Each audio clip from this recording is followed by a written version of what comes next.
दूसरा, विवेकानंद की रुचि और अध्ययन। संगीत, साहित्य और दर्शन में विवेकानंद को विशेष रुचि थी। तैराकी, घुड़सवारी और कुश्ती उनका शौक था। हम आज तक महान लोगों ने क्या क्या कहा, बस इस बारे में सुनते आ रहे हैं, पर उनका जीवन कैसा था, उनके जीवन में क्या क्या घटना हुई, उन सभी के बारे में आज बात करेंगे। आज हम बात करेंगे विवेकानंद जी के जीवन के बारे में। स्वामी विवेकानंद के बारे में भारत के युवा कितना जानते हैं? शायद बहुत कम या शायद बहुत ज्यादा। आओ जानते हैं 8 पॉइंट में उनके दर्शन। विवेकानंद का परिचय। स्वामी विवेकानंद का जन्म 12 जनवरी सन 1863 यानी 12 जनवरी 1863 को कोलकाता में हुआ। उनका घर का नाम नरेंद्र दत्त था। उनके पिता श्री विश्वनाथ दत्त का निधन 1884 में हो गया, जिसके चलते घर की आर्थिक दशा बहुत खराब हो चली थी। मात्र 39 वर्ष की उम्र में 4 जुलाई 1902 को उनका निधन हो गया।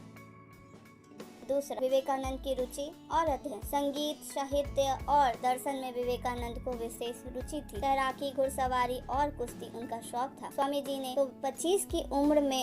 ने तो 25 वर्ष की उम्र में ही वेद, पुराण, Bible, Quran, Dhammapada, तनख, Guru Granth Sahib, Das Kapital, पूंजीवाद, अर्थशास्त्र, राजनीति शास्त्र, साहित्य, संगीत और दर्शन की तमाम तरह की विचारधाराओं को घोट। वे जैसे जैसे बड़े होते गए, सभी धर्म और दर्शनों के प्रति अविश्वास से भर गए। वे संदेहवादी, उलझन और प्रतिवाद के चलते किसी भी विचारधारा में विश्वास नहीं किया। तीसरा, ब्रह्म समाज से जुड़ाव। नरेंद्र की बुद्धि बचपन से बड़ी तीव्र थी और परमात्मा को पाने की लालसा भी प्रबल थी। इस हेतु वे पहले ब्रह्म समाज में गए, किंतु वहां उनके चित्त को संतोष नहीं हुआ।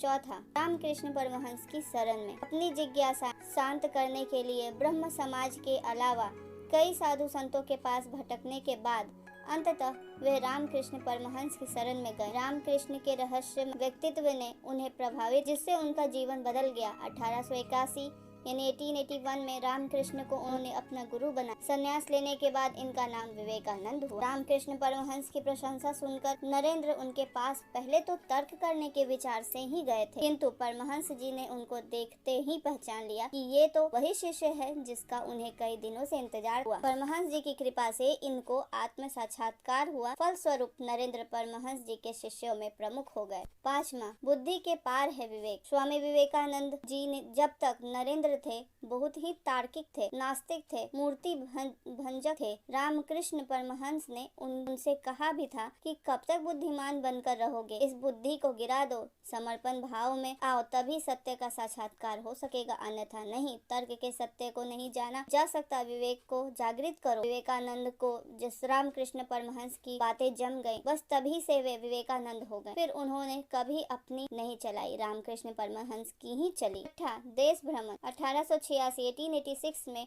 रामकृष्ण के निधन के बाद जीवन एवं कार्य को उन्होंने बड़ा मोड़ दिया। 25 वर्ष की अवस्था में उन्होंने गेरुआ वस्त्र पहन लिया। तत्पश्चात उन्होंने पैदल ही पूरे भारतवर्ष की यात्रा की। गरीब, निर्धन और सामाजिक बुराई से ग्रस्त देश के हालात देखकर दुख और दुविधा में रहे। उसी दौरान उन्हें सूचना मिली कि शिकागो में विश्व धर्म सम्मेलन आयोजित होने जा रहा है। 7वां, शिकागो में भाषण। सन 1893 में शिकागो, अमेरिका में विश्व धर्म परिषद हो रही। स्वामी विवेकानंद जी उसमें भारत के प्रतिनिधि के रूप में पहुंचे। यूरोप, अमेरिका के लोग उस समय पराधीन भारतवासियों को बहुत ही हीन दृष्टि से देखते थे। वहां लोगों ने बहुत प्रयत्न किया कि स्वामी विवेकानंद को सर्वधर्म परिषद में बोलने का समय ही न मिले। एक अमेरिकन प्रोफेसर के प्रयास से उन्हें थोड़ा समय मिला। विश्व धर्म सम्मेलन पार्लियामेंट ऑफ रिलीजन्स में अपने भाषण की शुरुआत उन्होंने बहनों और भाइयों कहकर ही की। उसके बाद उनके विचार सुनकर सभी विद्वान चकित हो गए। फिर तो अमेरिका में उनका बहुत स्वागत हुआ। वहाँ इनके भक्तों का एक बड़ा समुदाय हो गया। 3 वर्ष तक वे अमेरिका रहे और वहाँ के लोगों को भारतीय तत्व ज्ञान की अद्भुत ज्योति प्रदान करते रहे। अध्यात्म विद्या और भारतीय दर्शन के बिना विश्व अनाथ हो जाएगा, यह स्वामी विवेकानंद जी का दृढ़ विश्वास था। अमेरिका में उन्होंने रामकृष्ण मिशन की अनेक शाखाएं स्थापित की। अनेक अमेरिकन विद्वानों ने उनका शिष्यत्व ग्रहण किया। शिकागो से आने के बाद देश में प्रमुख विचारक के रूप में उन्हें सम्मान और प्रतिष्ठा मिली।